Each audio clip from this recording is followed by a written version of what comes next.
what was the hardest set piece or number to rehearse and film?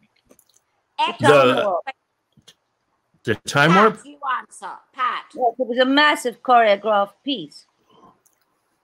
It was 4 steps. The jump to the left and a step to the right. Well, how hard is that? Shut up.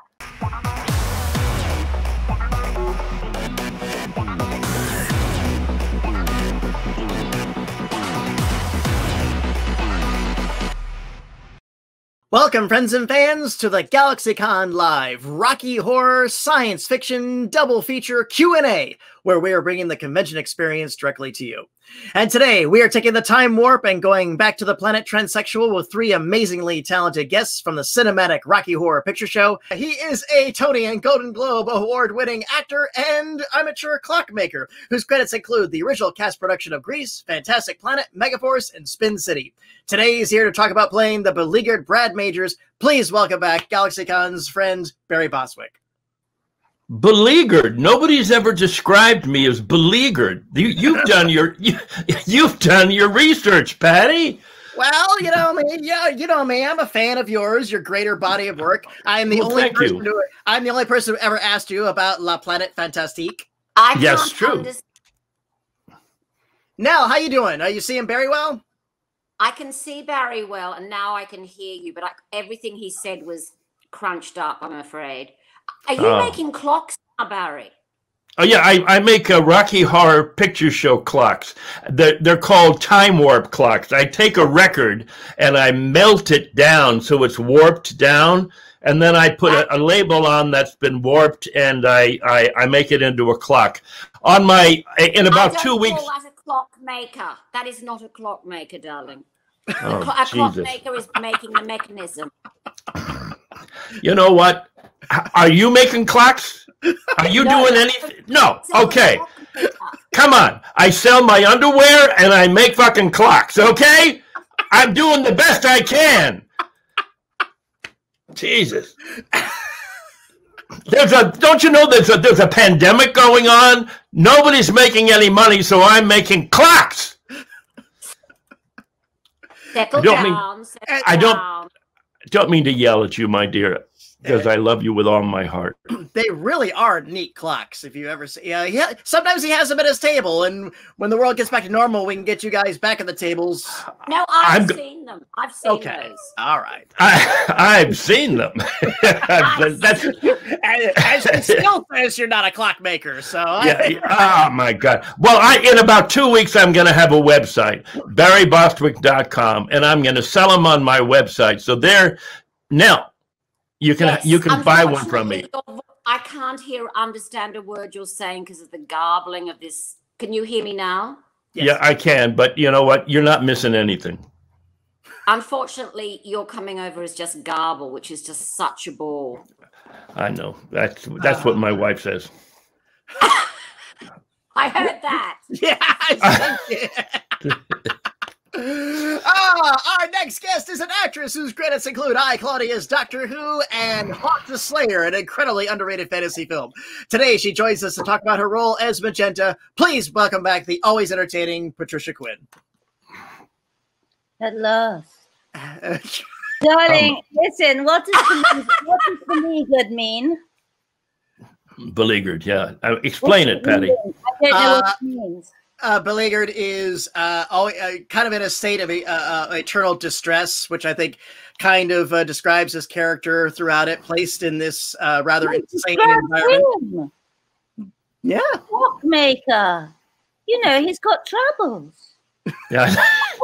Let's just keep talking about my clocks for the next 45 minutes, okay? Barry, when did you get interested in being a horologist, which I believe is the proper term for a clockmaker? Oh, please don't talk about this anymore.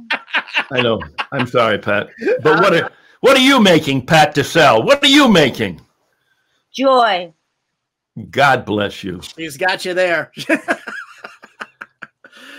Let's tighten up, kids, okay?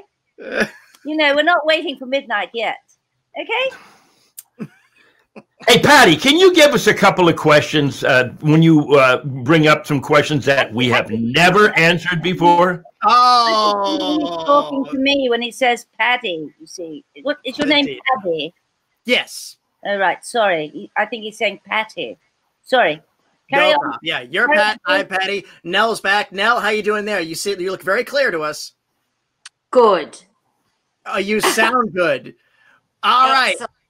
All right, we are in business, and we are all agreed that whatever Barry is doing, making clocks, he's entitled to it. So, that being said, gentlemen and lady, once again, thank you for joining us here on the GalaxyCon virtual stage. As always, we look forward to the time when the world gets back to normal, and we have you all back on our stages and in front of your fans. In the meantime, we are on the GalaxyCon virtual stage. The team right now is going through the chat room to pull out questions. In the meantime, yes. In the meantime, I'll just throw this out for the audience that may not know. The movie came out. The movie did what it did. When did you all begin to hear about the second life it took? When did you all begin to hear about the midnight screenings and the shadow casts? And what was your reaction to all so long ago, one can't remember. That's fair. 45 years ago, we heard about it. I don't remember it.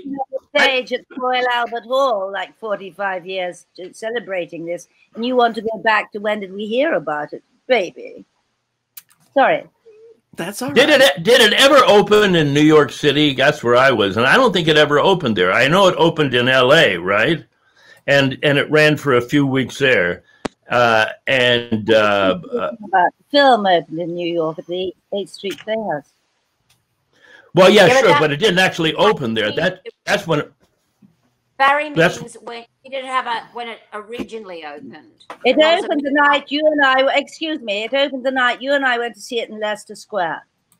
Well, what was that night like? You never really haven't talked about that. It didn't exist as a night in particular. I actually went to it in the back of a van, in a petticoat and white stockings and garters. Actually, that was another story. Anyway, it was a very quiet opening, so to speak. And Nell and I were there, and a lot of people were at the end of it were walking out and said, we thought the live show was so much better. But personally, and I think Nell agreed with me at the time, that I thought the film was fantastic. The first time I saw it, I was amazed.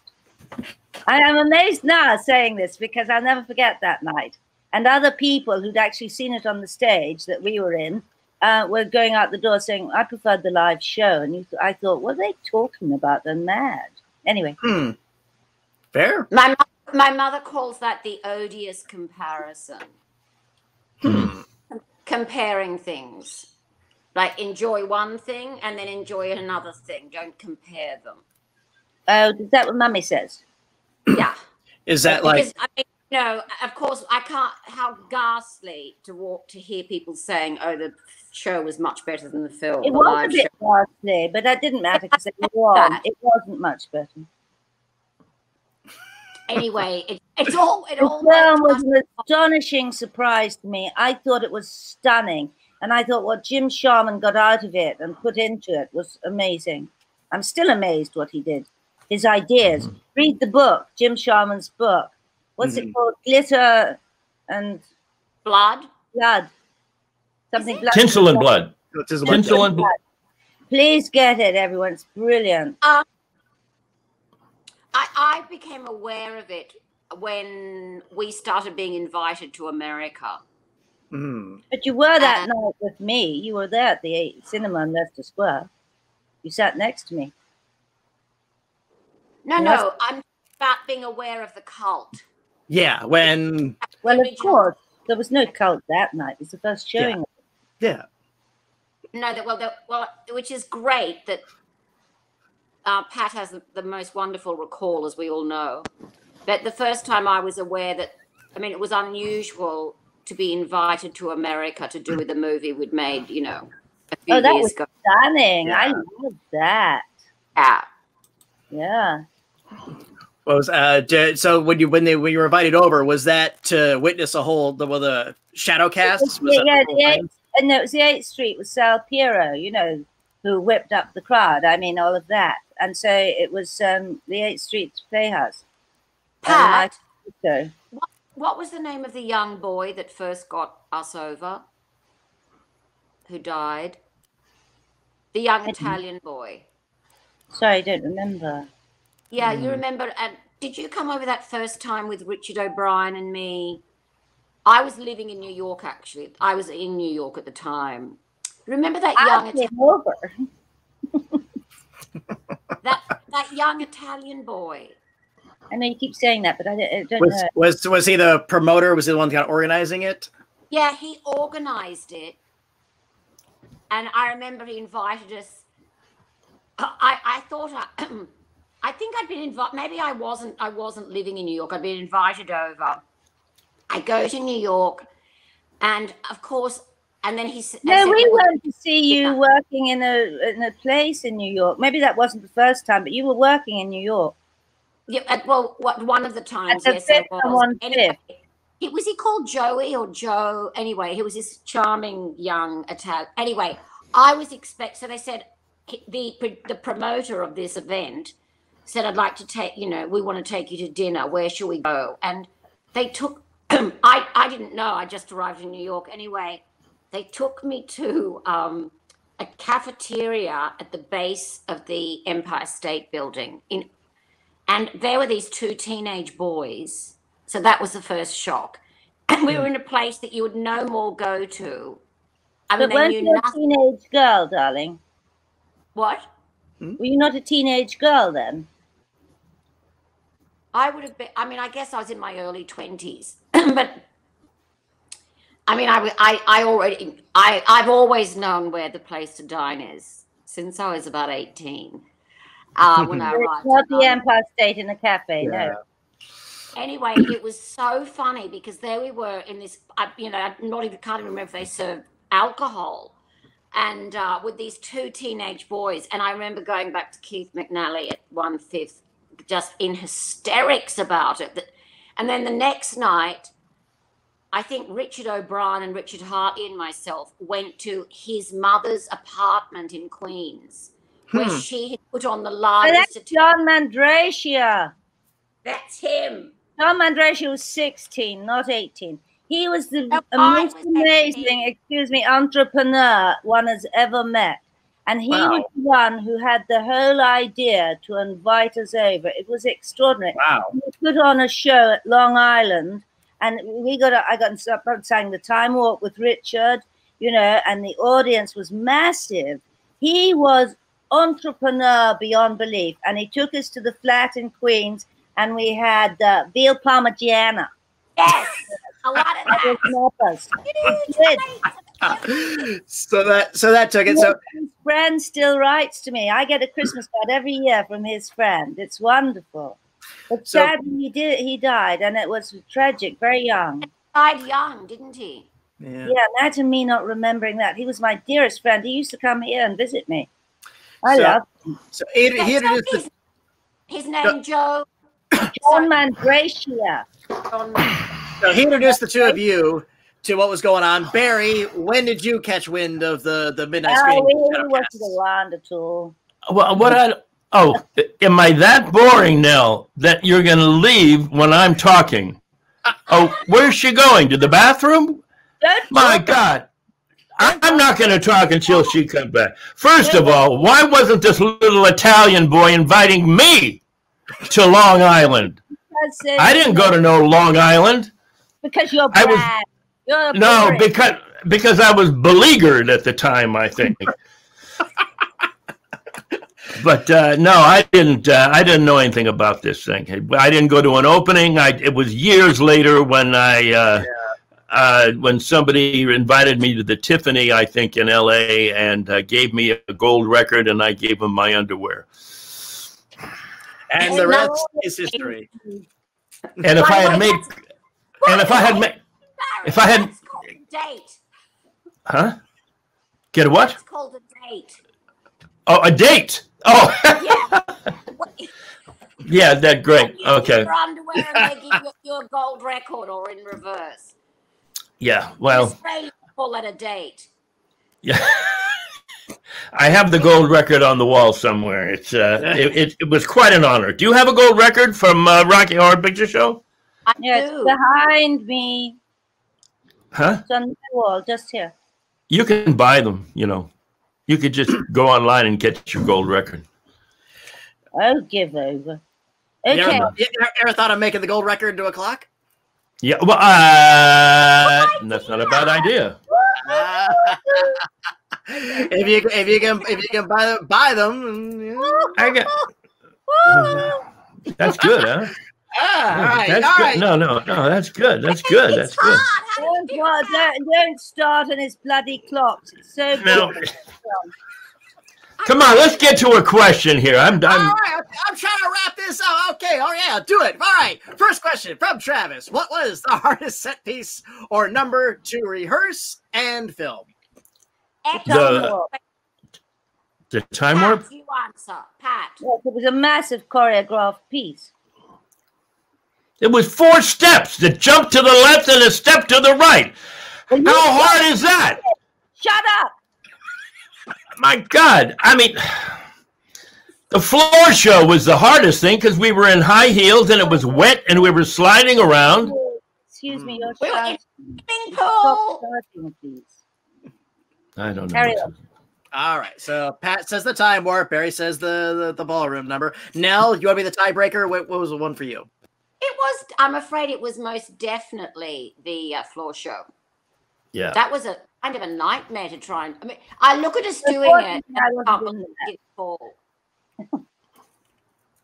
I wish Fair. terribly been in that, Pat. Pardon? I think you should have been in the floor show. I don't know why you Oh, didn't. yeah. Because I was killing people, darling, and you included. No, not at that. We were all alive and I see you're changing into your outfit, of course. You were Yeah, changing into your face outfit. and your Bride of Frankenstein hair. But she was the A good lot of girl. tears. I'm a good girl, I You am. are a human. Don't be silly.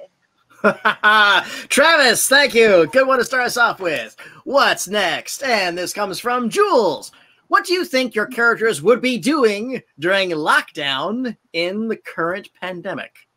Very good question. Mm. Well, I would be in Transylvania, and we don't have things like that there.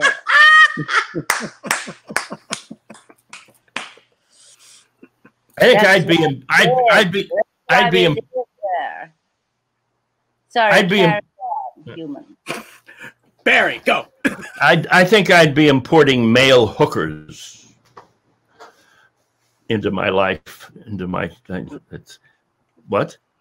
Interesting. Where Of did course, you come from? I of course would be. I would have all of. I would have. Wait. I would have Eddie's and my grandchildren all racing around like lunatics, and I'd be trying to feed everybody and keep them happy, and have a little special area in homage. Sorry, have to you married Eddie by now? Is that what's No, happened? he died, but I was up the duff. Before he Yeah, died. I'd rather not know that. Fair. Sorry, You darling. were going to have little Eddies, were you? Yeah. Oh, So God. I had a little Eddie, and then they had lots of kids, and that's who I'm nursing and not nursing, but hanging out with. We're not Fair. continuing with this story. I think it's very depressing. Jules, thank you for that question. Let's move on. And this next one comes from Madison. Where is the most surprising place you've seen a Rocky Horror reference? Oh, that's a good question. I heard my neighbors the other night. I heard them talking about the Rocky Horror. I was in bed. It was 1 a.m. And they had some people over, and I think they were doing karaoke, and they started talking about Rocky Horror. That was a bit of a surprise when you hear that being talked about while you're in bed at 1 a.m. Yeah. Yeah, but you're the neighbor. They must have been boasting about you. I don't know about that. It's interesting you say that, because somehow the way it was being talked about, it didn't fit. Though I agree, that's what you would Yeah. think. But anyway, Is it over the fence? Neighbors, yeah, exactly over the fence. But I was in bed. I heard it through the window. Yeah, well, they're in lockdown. They're bored. They've nothing else to do but talk about bloody Rocky Horror. Oh, dear. Sorry, V. I tell you what, they were having karaoke and it was so entertaining. I think that's what it was. Did you not get up and join them? When I heard Rocky Horror, I thought if they start doing karaoke to Rocky Horror, I'm going to appear in my billowy white nighty over the fence. Yeah, that'd be wonderful. Karaoke is not a good thing to do during a pandemic, you know, unless you want to sing through a mask and holding a microphone and breathing on it. I think there might have only been about 6 of them. They were in trouble, We're allowed anyway. Fair, absolutely fair. Pat, where's the bubbles anymore? But I go walking on Primrose Hill, and everyone I pass is saying all this new language: bubble, lockdown, and I think, would you all shut up? You know, everyone goes, yeah, yeah, yeah, and they're the only words you hear.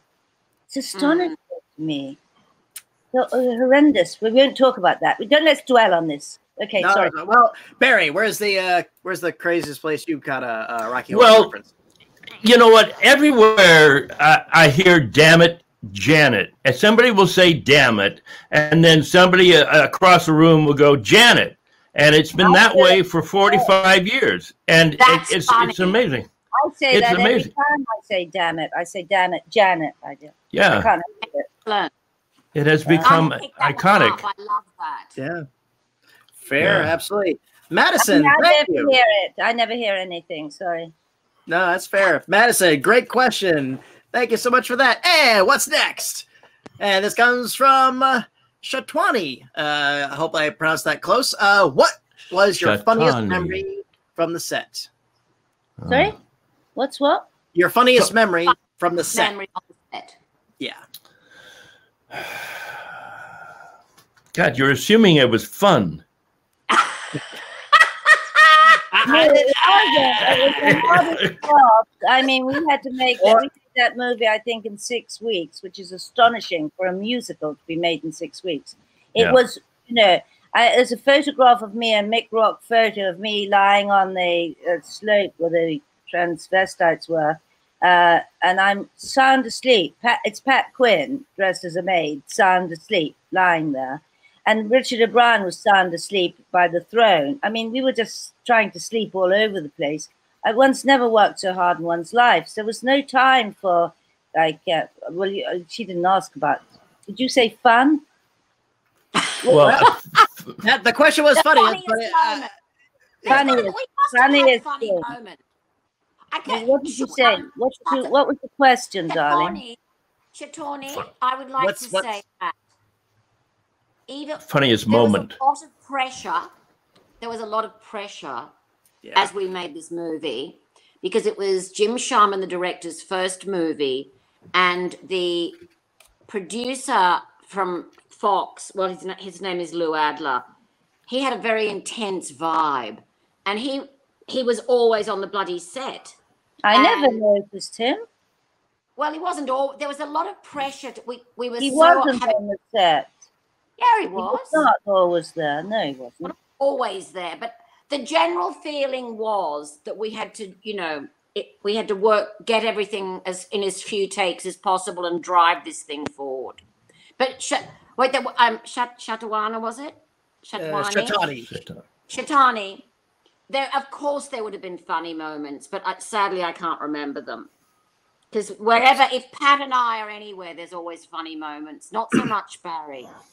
But Pat and me, always. No. I was beleaguered most of the time. Pat and I can have a good time in a supermarket, and believe me, we've been into many across America. Yeah. Barry, my funniest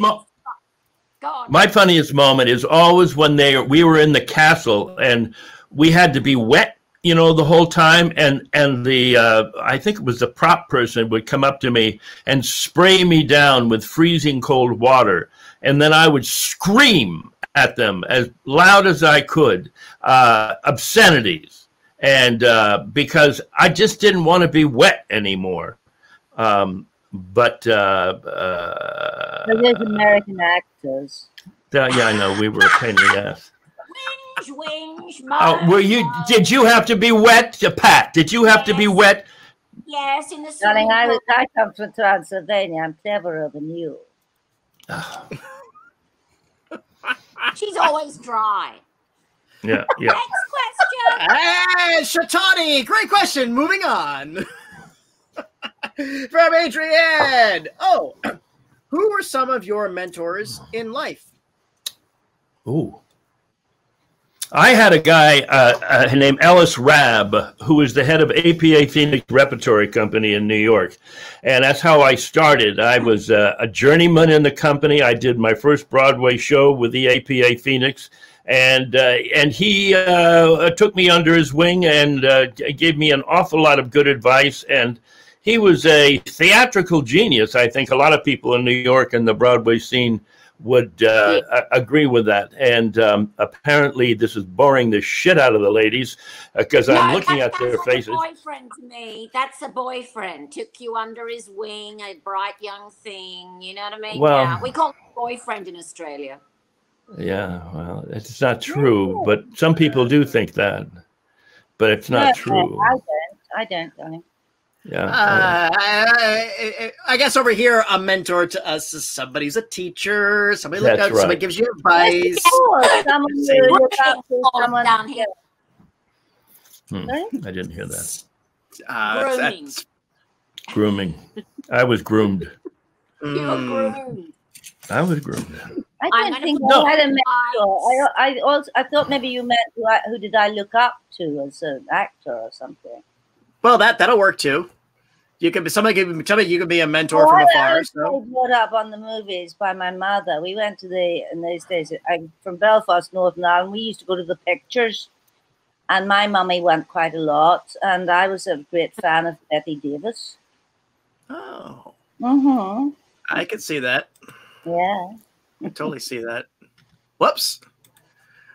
Wow, we lost him. He'll be back. Is he going to get wet?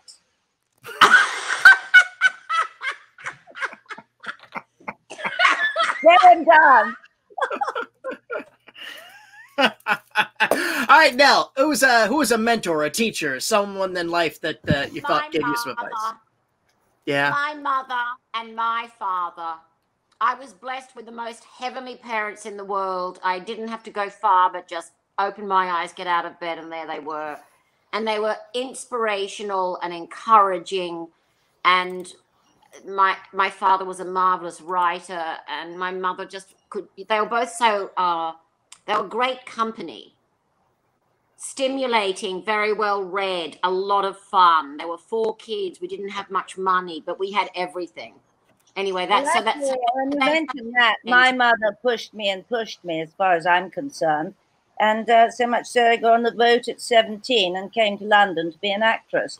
I got on the wrong boat. I didn't go to America to be a movie star, but I came to London because I wanted to do Shakespeare. I wanted to be on the stage, definitely.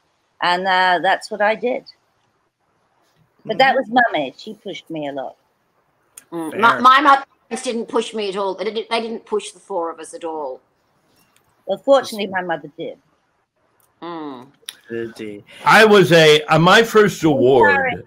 And I'm talking now. I'm talking. My first award as a young man. Oh, shut up, Pat. My first award as a young man, I was Paper Boy of the Year in San Mateo, California. And the only reason I got that is because my mother helped me box my papers every day and take me in the car so I could throw the papers out and get it over with. That's my mother. Oh, that's all I remember. Paper Boy. All right, I'm gonna. That's your new introduction now. And what? 1951 San Bernardino Paper Boy of the Year, Barry Bostwick. Thank you. All right, Adrienne. Thank you. That was a fun question. What do we have next? And from Camille, have you always known that you wanted to act, or were there any specific moments that sparked the passion for you? Well, for me, I've always wanted to be an actress, dancer, singer. But when I was 10, I was misdiagnosed with appendicitis.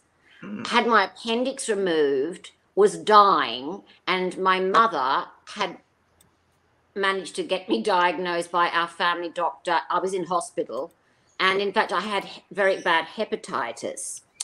And consequently I was 3 months at home in bed, and it was just the most heavenly time, because I was the third of 4 children. I got to be with my mother on my own a lot. Anyway, every day we had the 12 o'clock midday movie, and they were Busby Berkeley, Fred Astaire, Ginger Rogers, Ruby Keeler, etc. And that's where I became became mad about tap dancing. Goodness. That's great. Yeah. It was a heavenly time. I didn't do any of that when I had scarlet fever. My mother had scarlet fever and was in hospital for 6 weeks on her own as a little girl, and she had all her best toys, and when they left the hospital they burned everything. The hospital wouldn't let her take anything with her. And I didn't go to hospital, but it's horrible. That was a solution for a lot of things in those. Well, my mother, if you had head lice, they'd have to burn all your clothes in your mattress. That was 1929 when my mother was 6. Wow. So things were different then. Wow. Yeah, absolutely. But she wasn't allowed. 1919 when I had it. Wow. Gracious. 1922. So Pat, Pat is just sensational. Your headpiece is fabulous. I thought that was you. The lady upstairs at the convention was selling all these pieces, skulls and things. Where is it? That's that. Yeah, well, you wear them beautifully. It's fantastic. Thank you. Bless your heart. So, sorry. No, Pat. When did you discover the urge to be a performer?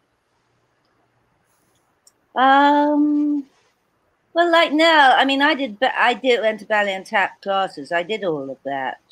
That was the beginning of things, and then I started winning prizes for elocution and things. Like Sir Tyrone Guthrie gave me a prize for an amateur production of The Mad Woman of Shio.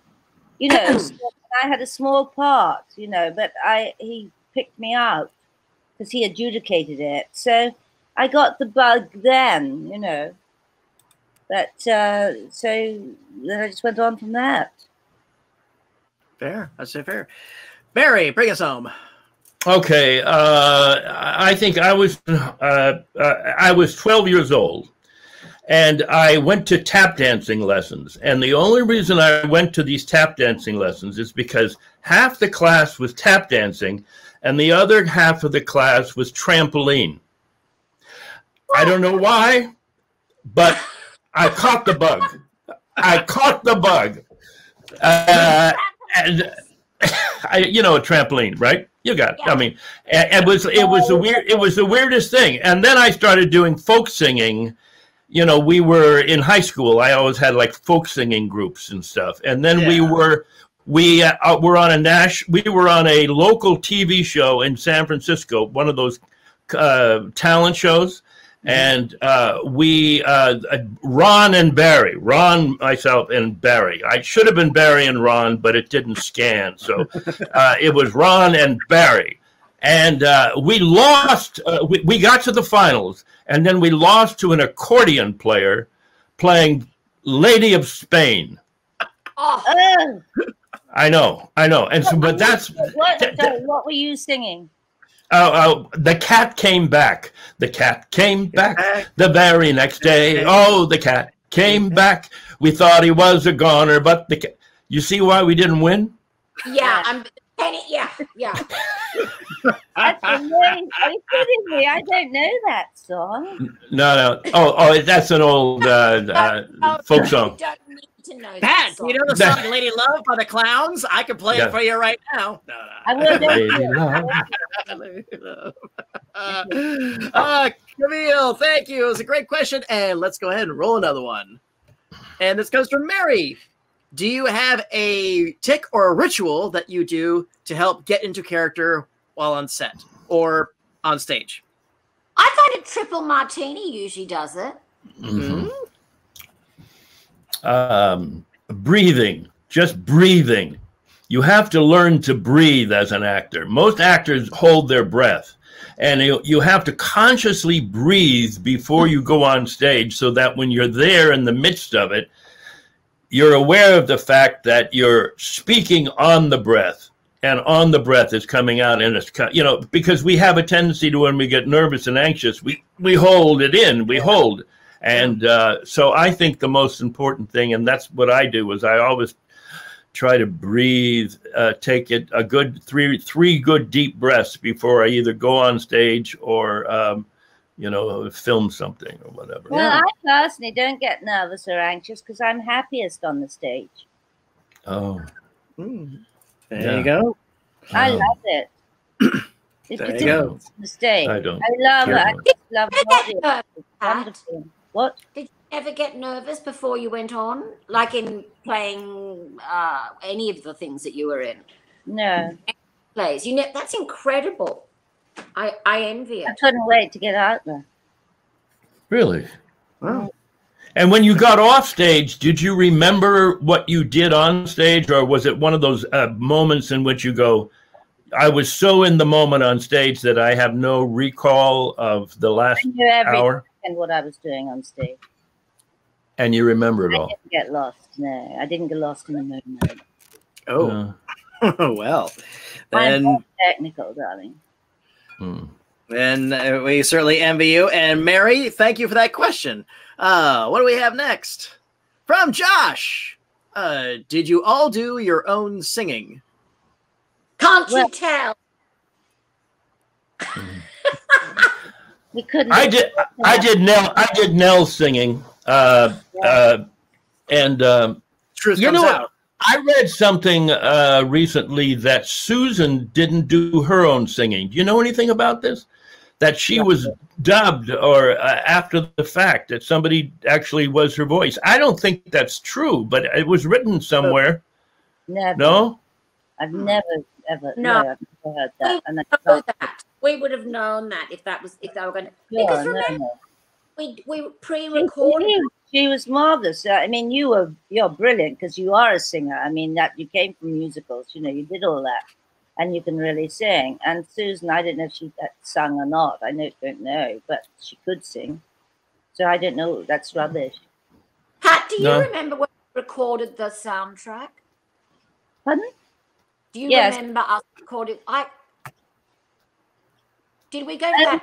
I'm thinking. Sorry, just a moment. I remember Rocky Horror Live production recording that. That's what I was thinking about with Jonathan King. I remember that one, but I weirdly enough don't remember the filming of the other one, of the soundtrack of the film. Probably we were all dubbed. Because I don't remember. Do you, Barry? I didn't. We did it very quickly. I remember we got off the plane in London, Susan and I, and literally the next day we went into the recording studio. Okay. Yeah, there you go. There you go. I remember the first rehearsal for the film of the songs, because it was the first time I met Meatloaf. And so we were sitting in the Earl's Court hotel. Were you there? No. Who you look?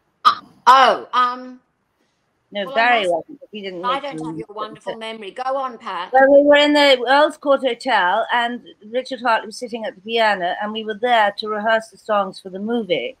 And in walked Meatloaf, whom I'd never seen before, didn't know who he was or why he was there. And he walked in and he said, "Hi, hun." And I thought, God, who's that? Oh dear. And he was this redneck Texan.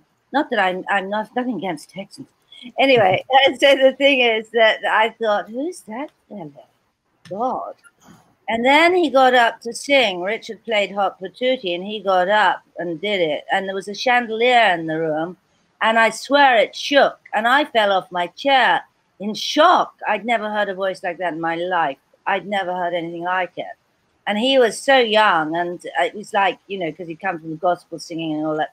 And this voice was so pure and magnificent. And that, I remember there was a movie about Mario Lanza, and I saw it with my mother, and the chandelier shook when he sang in the movie. I'll never forget that. And it shook when the loaf sang. And I thought, wow, who's he? I changed my mind very quick. Oh, my. Josh, thank you. And I think we have time for one more, so let's roll our final question of this session. And this comes from Natalie. What was your first impression of Rocky Horror Picture Show when you first read either the script for the film or for the play? There was no script.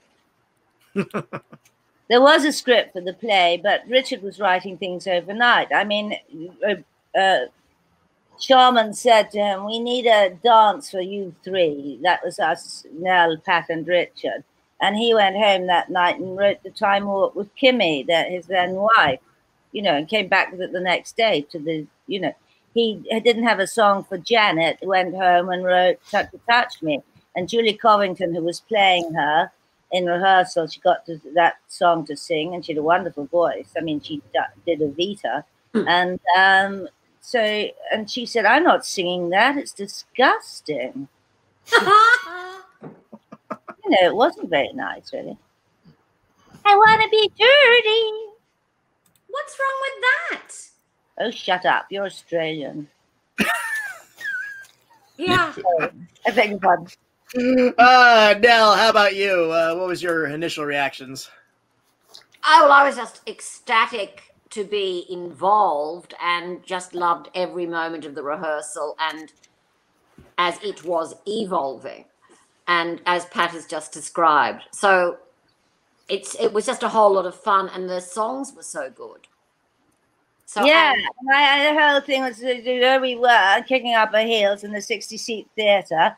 And, word of mouth was astonishing. And by the, last night, Mick Jagger was there with Bianca on her cane and with Elliot Gould in her, Bianca in a white suit and cane. And they were queuing, and Raina Burton, who was playing Rocky that night, was in the toilets, and I was getting changed in there into my outfit, and he was in the shower going, "Oh," and I said, "Who's that?" He said, "It's Raina." I said, "What's the matter?" And he said, "I've got glitter down my foreskin, under my foreskin, and it's all blown up." I said, "Oh God, don't show me." And I ran upstairs, and everyone, Curry in particular, were looking so glum, and because they knew Jagger was in and everything. And the whole thing was that Jim Sharman came in, and Nell said, "I'll play Rocky." And Jim Sharman said, "No, show's cancelled." And it's awful to say this, but I had a young child at the time at home, and I thought, "Oh, great, we don't have to do it." And we went home, and people were weeping. I mean, Mick Jagger wanted to see it, There was no show. It was the last night at the theatre. I know. It was very anticlimactic. It was. Mick Jagger wanted to do the movie, didn't he? If I remember correctly, and Jim Sharman stuck to his guns and said, "No, we're going to use as many of the original cast as we can." Yeah, and Sharman knew what he was doing. I didn't hear that, but the point is, I didn't even read the script. I saw it on stage in Los Angeles with Tim. Yeah. And Tim was so dynamic and was I've just never seen anything like that. I'd never seen a performance so exciting and so full and so committed. And so when they offered the part to me, I didn't even have to read the script because I knew. No, that's why I didn't want Jagger. Don't you see? Yeah, of course. And it makes a lot of sense. So therefore I that's how I got involved, and it was all because of Tim, Who were you sitting beside that night, Elvis or Ringo? Who, me? Yeah. I was sitting down by the stage, and one of the, what do they call them, the zombies? No, those guys who come around the beginning. Didn't you have 4 or 5 people who were? ushers, yeah. Yeah, and they would go around and they would like screw with you as an audience member. Yeah. And I remember this guy, Ghouls. And I remember this guy came up underneath my table and started sucking on my toes. And I thought, now. Oh, I thought you were going to say something else. I think it was my toes. Yeah, no, it was my toes. And yeah. And so that sold me on it right away. Natalie, thank you. That was a fantastic question to lead us off on, because GalaxyCon viewers, this has been my time with the cast of the Rocky Horror Picture Show. Ladies and gentlemen, any final words for our audience before we leave? I would like just to say one thing. You know, I would like to say that Mike, who runs this GalaxyCon thing, has kept us alive and kept this whole milieu alive for months and months and months through this pandemic. And God bless him. You know, I mean, it gives us a chance to talk to the fans. And Patty, we get to talk to you every 2 or 3 months, and it's been wonderful. I hope we get back into the actual convention scene early enough next year. So, you know, this is wonderful. I love doing this, but I'd much rather, you know, bump elbows with somebody. I'd rather play with your clock at the table. Sorry, what? No, I was about to say. I can sell my clocks and my underwear then too. It's the only reason. I can play an excerpt from your old band, The Clowns, and embarrass the shit out of you. You know? No, I love that. Yeah. I'm selling that album on my website, by the way, the Clowns album. So, all right, good to know. Pat, Nell, any final words for the audience? Thank you, darlings, for tuning in. Thank you so much. Bless your hearts. Thank you. Absolutely. As always, it is my absolute pleasure to serve you all today. Thank you much for joining us. Thank you to our audience, and thank you all for those great questions. Take care, and please keep washing those hands.